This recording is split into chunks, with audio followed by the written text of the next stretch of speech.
What's up, everybody? Jack Farr here on behalf of students of the game. What did you say? I'm joined by a kind of injured James right now. James, what's going on with your ankle? Playing football yesterday, just got tackled from behind. The guy lunged in, caught me badly. Do you know what it is? I realized that players it's fine for players to do them tumbles, because I actually did the tumbles for once, and I didn't mean to do it. I just came with the pain.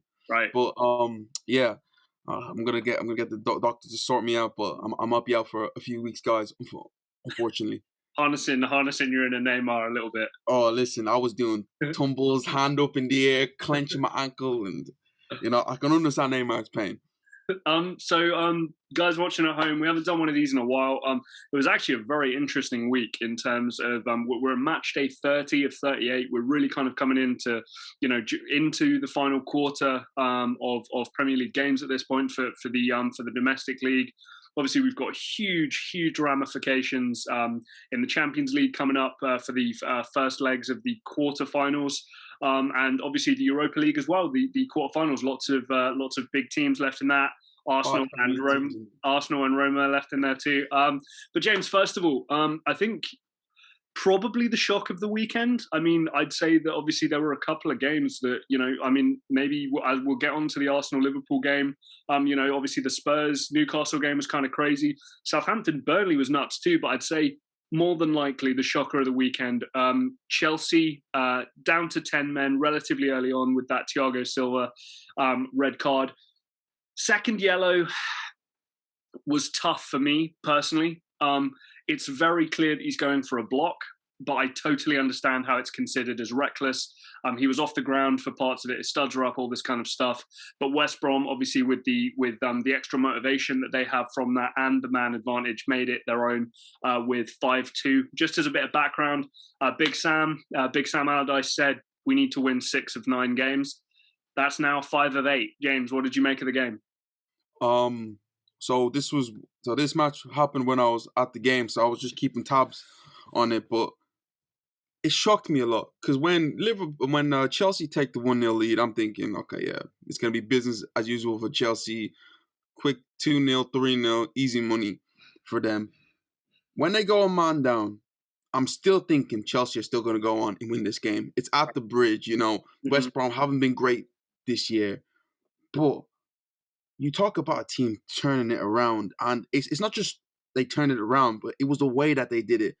The way that they were moving the ball, some of the goals that they were scoring was absolutely outstanding. But my thing with this is that, should we be surprised? Because this was the same West Brom team who took a 3-goal lead against Chelsea in the first game of the earlier on in the season. This season, so I don't know why everyone's they're that surprised. You could even say that West Brom kind of have Chelsea's number. Right. The matchup seems to work out for them. It was a bit of an odd one overall, but for them to go ahead and win 5-2 at the bridge, it's just a crazy result to me. Just something that I would never ever predict. I think obviously the 10 men is huge, especially if you lose kind of a really important leader like a Thiago Silva. That's obviously vitally important. Chelsea should still not be conceding 5 goals. Top 4, as ridiculous as it sounds, it could come down to goal difference this year as well. You've got the likes of West Ham lurking, you've got the likes of Spurs lurking, Everton are lurking. There's very possible at some point that these 3 goals that Chelsea conceded in terms of their goal difference here might make a big part for the end of the season. James, where do you stand on Chelsea right now? Manager of the month for Tuchel, I'm kind of okay with that. I mean, he's come in undefeated, so I'm not going to argue with it per se. But what do you make of Chelsea right now? It's a bit of a weird one with Tuchel, because overall, if I'm being truthfully honest, Chelsea haven't impressed me. No. But the fact of the matter is that Chelsea are winning football games. I don't think that they've done anything special, but he's given these players confidence. He's brought in players who Frank Lampard didn't want in the Chelsea team anymore. Players like Rudiger, players like Christensen, Jorginho. He's changed them overall. Do I expect them to get Champions League football? No, because I do think that there's 2 other teams better than them. And just overall, the problem with Chelsea is that they don't have that X factor going forward. They don't kill off teams. And their most expensive player, as in they're probably the biggest forward signing in like Timo Werner. And I think a lot of people seem to not notice this, but for the goal that Mason Mount scored, instead of Timo Werner just passing the ball into the net, because the ball was put across to him, he takes a touch because he was scared to miss and laid it off to Mason Mount, who made it even harder for him to score. But fair play to Mason Mount there. But if your striker is doing that and now is scared to miss and take chances, and especially from 6 yards out, right, you're going to be in big trouble. And it's the way of thinking. It's fear of failure, isn't it? Because if Mount misses, then Werner can go, hey, I was just being a selfless teammate. I was just passing you the ball. I was just playing the safe option. Where, like you said, James, all the number 9s that I know who are worth any salt, they're looking to score. So moving on, Leeds United against Sheffield United. I'm not going to touch on the games that really matter, not very much. I think we're all very aware that Sheffield United will be going down this season. Leeds looking comfortable. James, any comments at all on that game? This was the one that I didn't really watch, but I don't really have anything to, no, mate, to say. I don't blame. I just want to at least touch on it. Yeah, I mean, so guys, Sheffield United are going down. Leeds are staying up. We'll see what happens in the summer for Leeds, especially with Bielsa. Next one, yet again, not really an important game. I mean, it will sound like an important game, but guys, like I say, at this stage of the season, we're really looking for games that are going to make huge changes to the title, to top 4, that kind of thing. Man City, a 2-0 away victory at the King Power Stadium. James, what did you make of City's victory? Again, just a sign of champions. Not a Leicester team who have troubled so many teams this year, and like you look at the record against the big 6, as they say, it's very good. They have players like Iheanacho, who is playing out of his skin right now, and you look at that game for Man City, and it should be a difficult game, but this Man City team, the confidence in themselves right now is out of this world. And I was watching a documentary on Manchester United's treble season, and watching that 10-day span of when they had to win the league game, the FA Cup game, and then the Champions League game. Right. Man City's getting to that point right now where they're getting ready for that run-in of crucial games where they have to be at their absolute peak. And it's fantastic for Pep Guardiola, where he has so many different ideas that he can give us. He played Aguero today. He might not play with a striker in the Champions League. He might play with Jesus and Aguero. He might play Phil Foden, Gundogan, Rodri, Fernandinho. Even the centre back pairing, John Stones has had a bit of a blip. He might he might play Laporte next to Diaz. So there's different things that Guardiola can do right now. And if you're like a manager going against his Man City team, you'll be worried because you're not sure what exactly this Man City team is going to give you. According to Pep Guardiola, they are not in the market for a big striker this summer. Now, I don't believe that for a second, and nor do I think anybody else should believe that. But I think it's nice for Gabriel Jesus to score a goal, no matter how good or bad the goal was. I think it's just good for him to have his name on the team sheet, get that good kind of juju flowing a little bit more for him. So that maybe more goals can come his way. Maybe he can be the replacement for Aguero that I think when he signed that all the City fans were hoping for. Also nice to see Benjamin Mendy get on the score sheet. I do not think Pep Guardiola loves this guy. This is a freak athlete, unbelievable, untapped talent and potential, a real character, but not for me, a Pep Guardiola kind of fullback. But nice to see him get a goal. I know it's silly. Pep Guardiola did pay 50 million for him. Just remember that. That is true. That's very true. I don't know what he was getting. I don't know if he knew what he was getting into. That's all I'll say. I feel like the thing with Mendy is that I think he's definitely to me a Guardiola fullback. But the problem is that just can't stay fit. You look at his record at Man City when it comes to just his fitness. It's just been horrendous. So moving on to the big one, and I'm sure we're going to spend a good amount of time on this topic. At the Emirates yesterday, Arsenal versus Liverpool in a game that really, I think, based on where both teams are at this point in the season, it's kind of a thought process of, well, I don't know what we're going to make on this game. If anybody bet on this game yesterday, you're absolutely crazy. You're an absolute fiend. I don't know what to say to you. Put your phone down. Think before you bet, or whatever those adverts are. But James, Liverpool came to the Emirates 3-0. What did you see?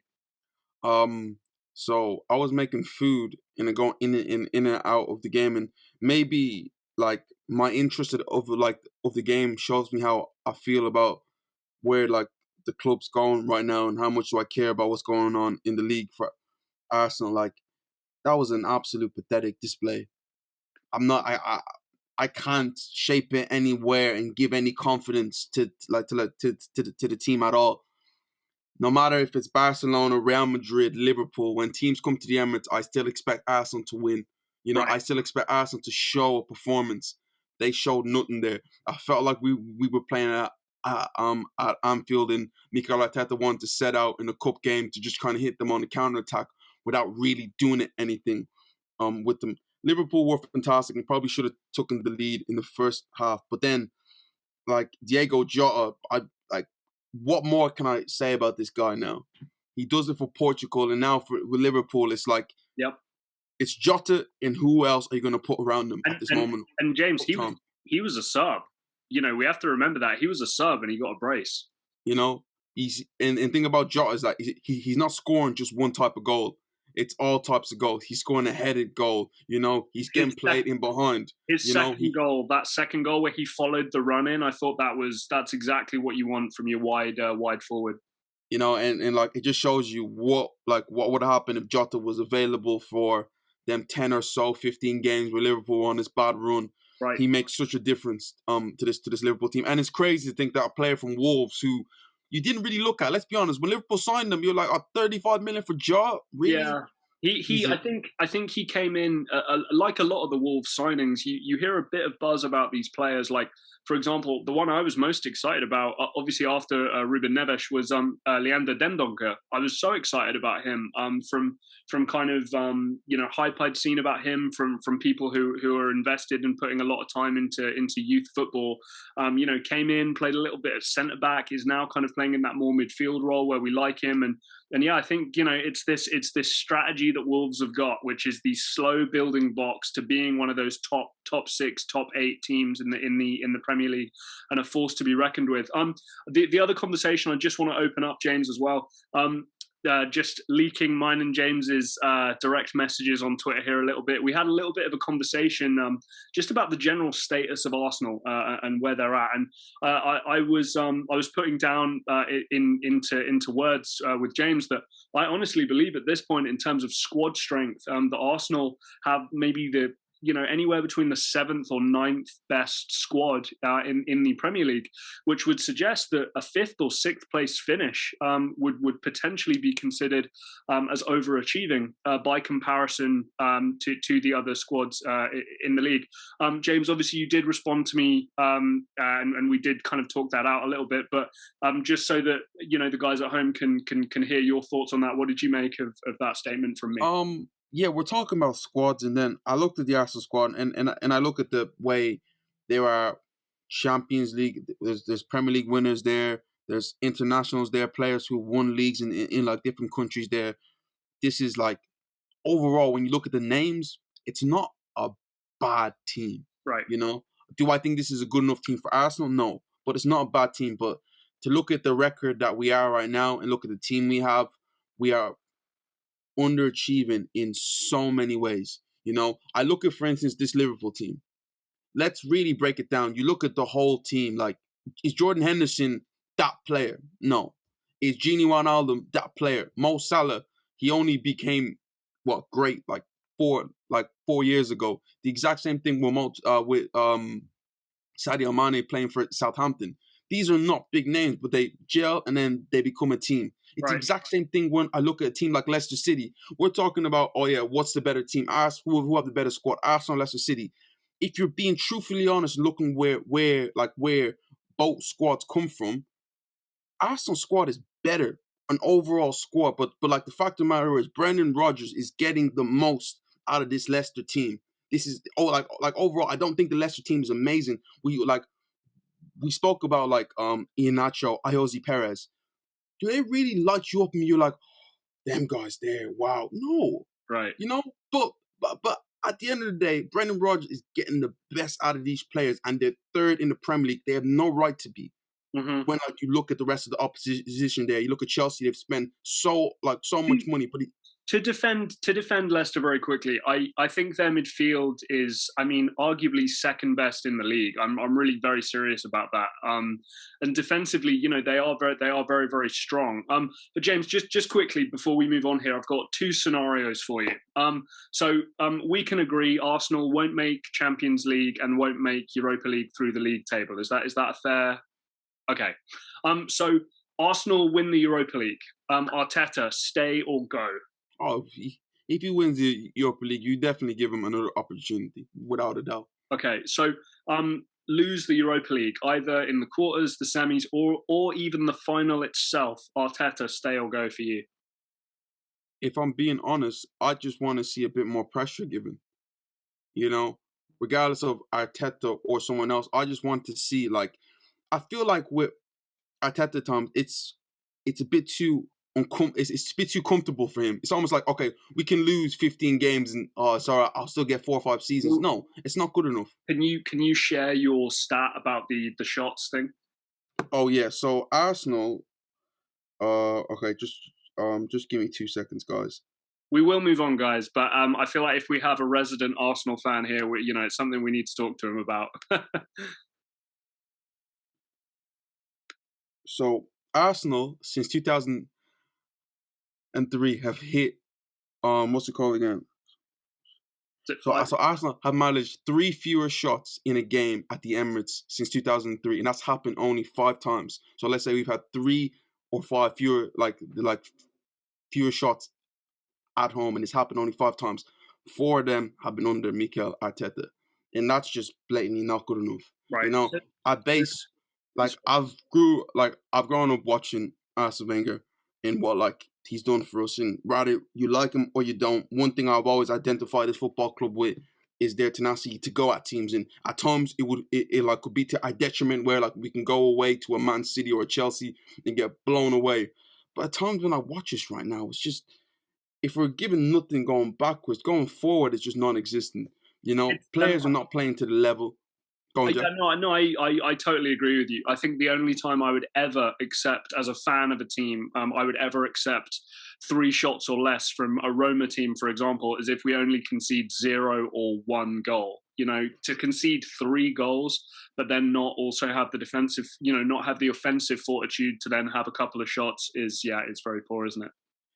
It's not, let's be honest, it's not good enough. I just want a bit of accountability, and not just from Arteta, but that's from the players and the board, to know that this is not good enough. We can't be having these results where it's a roller coaster ride, where we can have the game against West Ham where we go 3-0 down in the first 17 minutes and then we come back. No, that's not good enough. You can say fight, but it's just this every single time. We need that stability as a team, But guys, what I will say is that James and I'm sure, could talk Arsenal to death, and maybe we will save that for another video.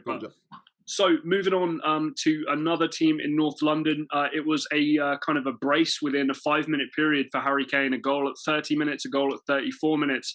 But then an Arsenal local lad, Joe Willock, with the equaliser in minute 85 after the early goal from Joelinton. James, what did you make of Spurs drawing away at St James's Park? Big missed opportunity for Tottenham there. As bad as this season has been for Tottenham overall, if they would have won today, they would have went they would have went into the top 4. The loss is just for this football club, it's just not good enough. Jose Mourinho this year is going to live and die by getting into the Champions League and then winning the League Cup. And if you're not going to win games like this against a poor Newcastle team, it's Jenny, where are you going to go? I look at the Spurs team overall, and to me, it's the exact same thing I've seen throughout this whole season. They get the lead, and what happens then? They completely take their foot off the gas. They're not pressing to really get that 3rd goal. And what happens when you don't press to get that 3rd goal? You have more of a chance of conceding in that situation. Newcastle, they grew and grew into the game. They had chances. Joelinton had a huge chance before Joe Willock scored. And to be fair, I felt the result of 2-2 as well deserved on the Newcastle side. Yeah, I think you and I have spoken about this in the past, and I'm sure we're going to agree even more now. Spurs with Mourinho as manager, obviously it's not easy, but Spurs need to be playing Liverpool football in the first couple of years of Jurgen Klopp. They need to be losing games 5-4, winning games 5-4. They should really kind of forget about their defensive side of the game. If you've got Heung-min Son and you've got Harry Kane, you should be trying to outscore people and just burn people out from that standpoint. It's going to be a huge summer for Tottenham. Stick or twist on Mourinho.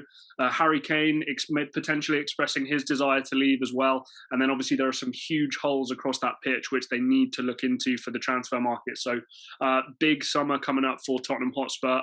We'll very lightly touch on this game. Aston Villa 3, Fulham 1. I'm a closet Fulham fan in terms of English football. I really do love Craven Cottage and kind of like the general atmosphere and kind of family aspect of Fulham Football Club, and they've had a lot of favourite players of mine over the years. So when I saw the update that Aleksandar Mitrovic had scored in the 61st minute, I was getting all excited. Fulham might snag a draw or even blag a win. But then 2 goals in the space of 4 minutes. Trezeguet got a brace, and then Ollie Watkins polishing off a third in the 87th minute. James, I don't know if you caught this game at all. Thoughts? So to be fair, like they were a part of one of my accumulators, and it was going well. But then Trezeguet kind of ruined the whole thing for me. But I just feel with Fulham, it's just like I really, really want them to stay up, but just the overall quality might not be enough to get them to actually stay up. Again, Mitrovic's season has been to me a bit of a weird one. Really weird. Overall, yep. If I'm being honest, because again, he's a top player, but hasn't played to the level that we were expecting. We've seen players like Lookman playing ahead of him, a lot of guys playing ahead of him in this situation. I do expect him to go on a run, and if he goes on a run and starts scoring goals, that might benefit them. Overall, but also you point defensively, they also have a huge problem. Yeah, no, you're absolutely right. Fulham are an example of a team, weirdly, especially with somebody like Mitrovic as well, where he plays so well for his national team, and then he comes back and, like you said, somebody like Ademola Lookman.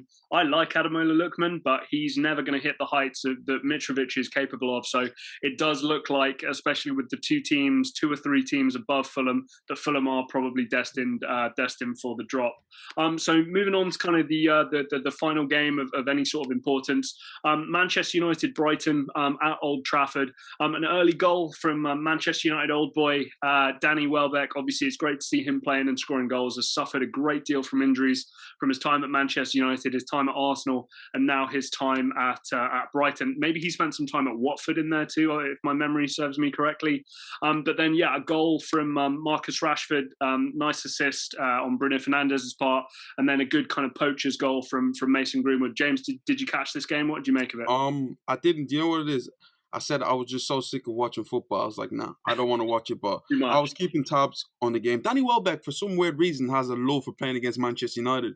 He scored a few winning goals for Arsenal against Manchester United, and obviously, he scored today. But again, with his Manchester United team, it was to me what they do throughout this whole season. It's where they don't blow you away, but they get the result here or there. It wasn't nothing special. They hoofed and puffed and they blew the door down, but not really doing anything to kind of make you be like, wow. But again, also a big decision came when they didn't get the Brighton didn't get the penalty from it was ruled out by VAR where Welbeck was dragged back in that situation. Maguire, it wasn't a penalty for me. I think that's why it was overruled. But yeah, again, VAR, and that's how it does it. But James, I think one of the main things about this Manchester United team is this could be an end of season. I know we've talked about obviously Roma and Arsenal aspirations for Europa League, and they'll certainly be more motivated than this Manchester United team. But we could be talking about a side that came second to Man City, who've been amazing, and also a side that maybe wins some European silverware. Okay, it's not the silverware they want, but that's got to go down as a successful year for Manchester United. Well, if you're looking at Manchester United standard, that's not good enough. And it's never going to be good enough for a team in the last 20 years who've just dominated this league where the likes will never see again. But you say so, but it can also collapse. Because I do understand getting top 4 is big. And they're going to get second place. Well done to them. But I think winning a trophy is like even more important for Manchester United this season. This is like their third, fourth season without winning a trophy. They got knocked out against a Leicester team where if they're looking at they're kicking themselves, maybe Ollie should have played Bruno and like the rest of them guys. But the Europa League is huge for them right now. I do think that a trophy is needed for this football club. So, James, just to kind of round it off, we got 2 more games from this game week. Everton are at home against Crystal Palace. Wolves are at home against West Ham. Who, for you, out of those 4 teams, I'm mainly thinking of 3 of them, or maybe even just 2 of them, who, for you, is it more important that they get a result tomorrow? I think, if I'm being honest, like Wolves have had a bit of a mixed season. I feel like they want to kind of erase this season in like get Jimenez back. Get Jimenez back. But Right. West Ham, they're thinking Champions League, maybe. Why not? So I feel like it's important for West Ham to obviously get the victory. And then Everton is just a weird one for me. A really, really weird one because I had so much high hopes for them. I had them to finish 4th. And every time, like, even like in the FA Cup game against Man City, every time like you expect them, okay, are they going to take this next step? They fall. And it's just, I would like to see them get the result, but I don't think that they will. All I'll say with Everton, they are one of these teams. They've only played 28 of their games, and that there's Man City, for example, have played 31 at this point. So they've got 3 games in hand on Manchester City. Obviously, they're not going to catch them, but if they win their 2 games in hand on Chelsea, they actually go above Chelsea on 52 points and are in that top 4 conversation. So I wouldn't rule it out just yet, but I know games in hand are not accountable for anything. James, while I've got you for the final kind of part of this video, who finishes in 4th place for you? We're gonna have to do another video on this, Jack. We're gonna have to do another because it changes every single time. Like I didn't even realize that. Wow, if they win their 2 games in hand, like goodness gracious me, they go above Chelsea. Tottenham, they messed up. They should have been above Chelsea. You got Liverpool right now who seem to have got their mojo back. We said that their best chance would have been winning the Champions League. Well, Maybe not. It looks like everyone has been so bad that they can actually get back into it. Right. And West Ham are obviously still in it. They have a game in hand. But if I'm being honest, I don't want to rule out Everton, but I'm going to say the champions at this moment in time, Liverpool. They seem to get their mojo back. That's bold. I'm gonna stick with Chelsea. I think that Tuchel will see the West Brom result as a little bit of a slap in the face, wake everybody up at that club. But guys, let me know what you think. Obviously, the top 4 race is really hotting up. I think we can say that Manchester City basically crowned as champions at this point. Let us know what you think and what you thought of this week's games. Jack and James here, and we will see you next time.